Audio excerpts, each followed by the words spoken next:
You have to learn how to do the business of lead generation. That's the most important thing. Most agents can be successful at any brokerage. It's just what level of success are you looking for? I don't care if the stock doesn't grow a penny. If it stays the same for 20 years and you put in $16,000 every year, you got $320,000 that otherwise would have went to the owners of the brokerage and all the people that were investors in that office.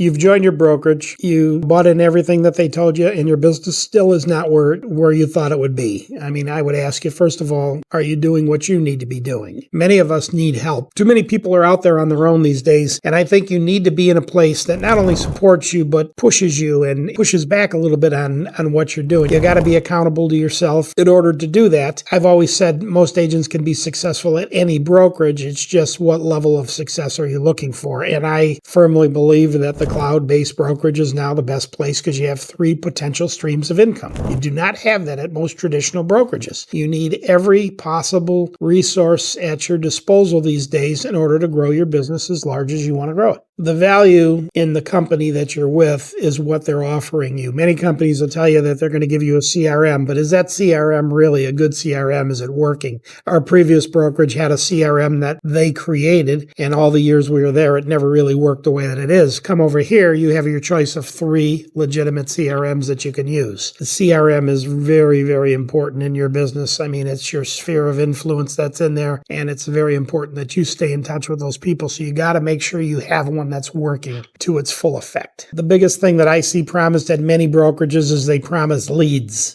And many of those leads are nothing but internet garbage that, never really materialize in anything. And I still got to go back to, you have to learn how to do the business of lead generation. That's the most important thing. And it's just something that you've got to figure out, what is the script that I can use that is so non-threatening that I don't feel bad using it. As an agent, you got to realize that it's a contact sport. If you don't contact people, you're not going to be successful. Every brokerage that you talk to is going to tell you that they have support and they have tools. Tools, to me, I've got a toolbox in my garage that'll knock your socks off. And guess what? Nobody's ever showed me how to use those tools, and I'm not very good with them. As far as support goes, you have to have somebody who's there to help support you in the basic fundamentals of growing the business. I mean, having a meeting where they're talking about this Friday we're having a chili cook-off, and next Tuesday we're, doing this or doing that. If it's not related to you personally growing your business,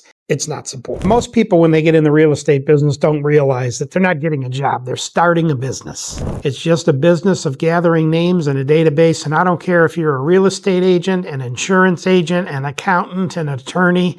It's all about client acquisition. You have to figure out, how do I get clients? You've got to find people that like you and trust you and that are going to use you. That's all this business is about. Then you build that business, and you have got to build that database, because that is your business, and that is truly something that someday you can sell. We're fortunate enough that we have our son here who's going to take it over, and then maybe someday his girls will take his business over. I mean, so it doesn't have to die. When you go through all the years of building a database and having people constantly, use you over and over again, that's not something you want to walk away from. I've seen too many people in the 30 years I've been around this business that just stop doing open houses, stop running buyers, and they're done. It's a shame, because I'm sure they would still have people calling them, asking them to do business. I think a lot of people have the idea that Sylvia handed off her business to Mike Jr., which is not even remotely close to what happened. He was her first buyer's agent. If I'm not mistaken, I don't think it lasted 2 months, because he was off and running with his own clientele and probably knows more people in Strongsville than Sylvia and I put together. I mean, so he has a database of people that he's known from high school or wherever he's got them from. He's got more people than anybody I've ever seen. We've got our business here is down to a science as far as how we do business and how we bring our agents aboard. And we're constantly refining the process and adding in,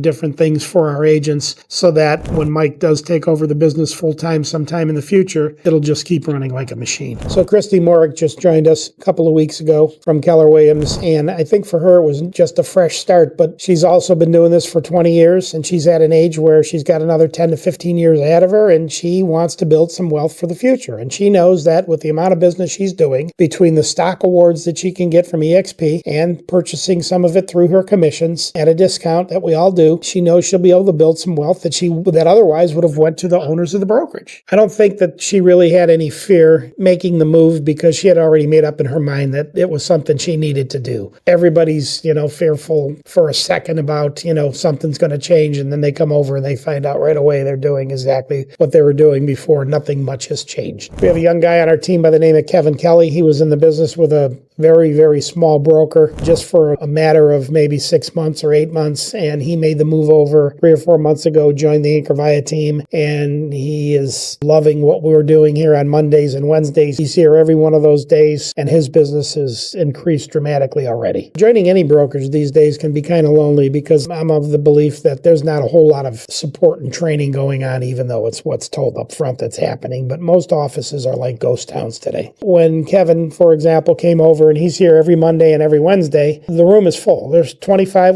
Today is Wednesday. I think we had probably 30 people here today. It's important to still have that physical contact with people and giving people some value. Why they're coming into the office, they need to receive value. So Christine Stoll moved over from Keller Williams, who originally went to Keller Williams because we were there. And of course, we're close friends and we've stayed in touch all this time. And I'm in the unique position of being an old guy that's been around and has built some wealth through my ownership at Keller Williams. That type of ownership is only available for a select few people that have the money and then are invited to do it. But she wanted to have the opportunity to build some wealth for herself. She just recently capped the other day, and she's going to achieve her first icon status, which means she's going to get her cap back in the form of stock. I don't care if the stock doesn't grow in a penny. If it stays the same for 20 years and you put in $16,000 every year, you got $320,000 that otherwise would have went to the owners of the brokerage and all the people that were investors in that office. Mike Jr. had a lot of influence with Christine, and it was really, even though they talk probably every day, she sees what's going on. She knew that it was time for her, and it was just a matter of slowing down to figure it all out. And it's never comfortable when you're going through that change. You're a little out of sorts for a couple of days at the most, but when it's all said and done, you're up and running in no time, and everything is moving forward, and she's happy as a clam right now. Sarah Medrick just came over from EXP about 2 weeks ago. She was formerly on our team. Now she come back to EXP as an individual agent. What she's seen so far is she's loving it. She was doing a lot of recruiting at her former company, and now she's